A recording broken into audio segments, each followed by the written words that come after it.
Number 4. Electricity Renewable Preference Amendment Bill, first reading. I call the Honourable Member Moana Maki. I move the Electricity Renewable Preference Amendment Bill be now read a first time. I nominate the Commerce Committee to consider the bill. Mr Speaker, first of all I want to thank my former colleague and friend Charles Chauvel, whose name this bill was originally in. I am apparently completely incapable of having bills drawn from the ballot in my entire time of Parliament. I've never had one, so I am reliant on my very kind colleagues to draw bills from the ballot in my portfolio areas and then very kindly hand them over to me. That's what Charles Chauvel did, and I'm happy to take this bill to its first reading. Mr Speaker, this bill creates a preference for renewable electricity generation through the reintroduction of a 10-year restriction on new baseload fossil-fuelled thermal electricity generation capacity, except where exemptions may be appropriate. Mr Speaker, I'll be honest, I have very low expectations that this bill will progress beyond its first reading, but I sincerely hope that members will give it due consideration. This bill is an important first step to meeting two current government targets. Firstly, that 90% of electricity generation be from renewable sources by 2025, and secondly, the national government's target of a 50% reduction in greenhouse gas emissions by 2050. Mr Speaker, I'm very pleased that the national government has kept the Labor government's 90% renewable target, and I want to commend them for that. But both targets, Mr Speaker, are meaningless without a plan or a strategy or any policy to get us there. And on current policy settings, we will not achieve either target. Mr Speaker, the 90% renewable energy target should be easy for New Zealand. We are blessed with an abundance of renewable energy resources. And I do hope that I don't hear claims from members who oppose this bill that we're doing okay because 2012 was a record year for renewable electricity generation. It was, Mr Speaker, but because it rained a lot. That is the only reason, because our hydro lakes were at full capacity. And I don't believe that hoping for wet weather is a plan or a strategy to get us towards a 90% target by 2025. When it comes to the national government's 50% target for greenhouse gas reductions by 2050, again, we have no plan. We have a collapsed carbon price. We have foresters deforesting and exiting the emissions trading scheme. We have no new plantings. And all complementary measures introduced by the previous Labor government have been removed except for road user charge exemption for electric vehicles. That is all that remains.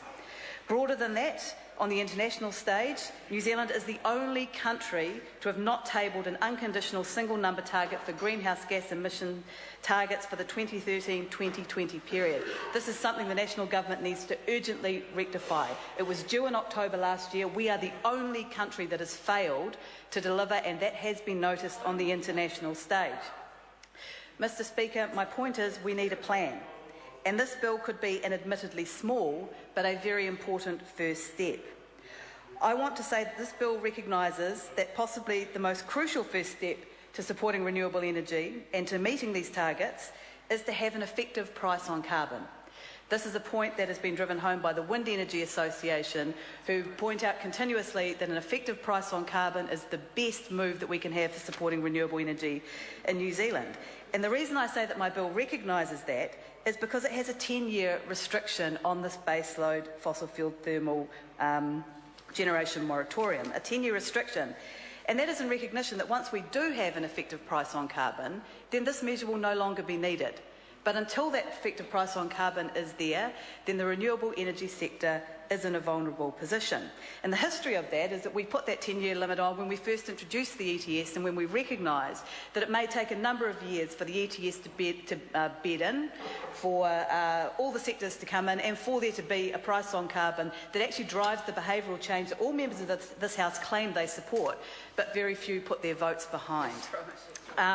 So we're in exactly the same situation now, unfortunately, where the measures that were introduced under the ETS, as well as the complementary measures, have all been wound back. We do not have any price on carbon.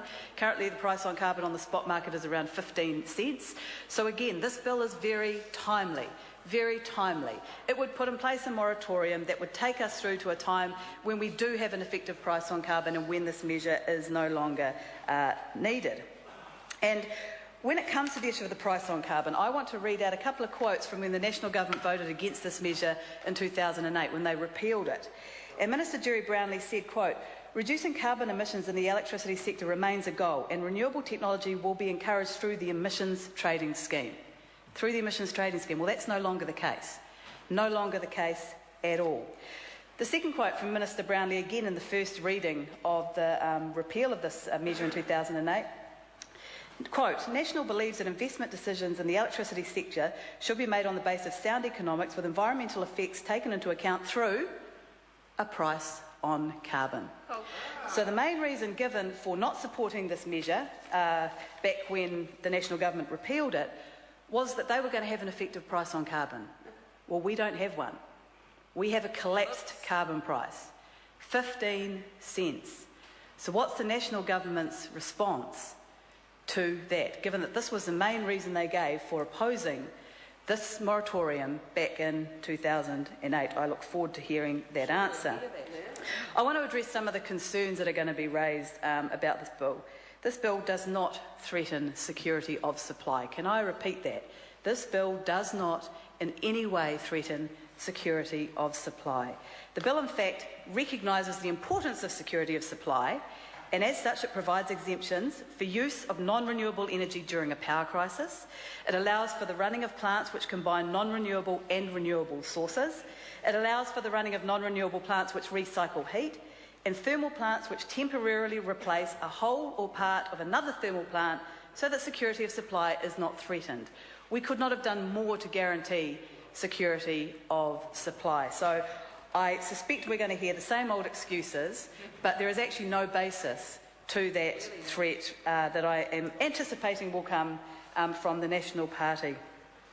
And of course, this moratorium only applies to new baseload generation. It does not apply to peaking generation, which is what we need when we get those spikes at peak demand time. That is not affected at all by this piece of legislation. It is only new baseload generation that is affected. If I can come to another reason that was given at the time, Mr Speaker, as to why the National Party did not support the thermal generation moratorium, and I believe actually this is a key reason. And back in 2008, I don't think we were quite as cognisant of the National Party's intentions in this area, but now we are. And that reason is that it would discourage oil and gas exploration. And I want to quote again from the first reading with Jerry Brownlee, where he said, quote, "The fourth reason why the government is repealing the ban is that it disincentivises oil and gas exploration in New Zealand. Already the ban, in the short time it has been in existence, is seeing some explorers and investors shy away from New Zealand." Well, I don't know if that's true, but I suspect that's really at the guts of what we're talking about here. And look, I understand this National Government likes fossil fuel exploration. They go giddy for it, I get it. That's fine, they're the National Party. That's what they do. That's what they do. But my question to them is, why would you not do both? Why would you not support the renewable... No, you're not, Mr Tremaine. Oh, my dear. Why would you not support the renewable... Because it rained a lot, Mr Tremaine. That's why we had a record year in 2012, because the weather gods smiled on the National Party and it rained a lot in the hydro lakes. Dear Lord, is that the basis upon which the National Party is voting against this bill? Because in 2012, it rained a lot. That is so scary in its logic that it beggars belief. Because even the Minister's own officials have told him on current policy settings we will not get to that 90% renewable target. My message to the government is this provides investment certainty for the renewable energy sector, especially when we have a collapsed carbon price, so nothing else driving that behaviour change. It provides security that a big oil or gas find, particularly gas, is not going to change the current economics of electricity baseload generation, which actually are very, very favourable for renewables at the moment. But a big gas find and a national-led government which says, or which won't rule out that that gas will be turned and generated into electricity, and I'd love to hear a national member rule that out, baseload electricity generation provides enormous uncertainty for this sector. This piece of legislation takes that uncertainty away until we get an effective carbon price, which is ultimately what is really going to drive the kind of progress in renewables that we want. So again, I say to the National Party, this is not about stopping oil and gas exploration, it's not about turning off fossil fuels, it's about saying why would you not provide the same level of support and enthusiasm for the renewable energy sector, which is creating a huge number of high-skilled jobs, as you are for the oil and gas sector. The oil and gas sector do get subsidies, they get tax rebates, they get assistance with seismic surveying and the costs around that. All the renewable energy sector is asking for is a fair go. This bill is a step towards that fair go, and I urge all members of the House to support it. Very good speech. I call the honourable member Jonathan Young.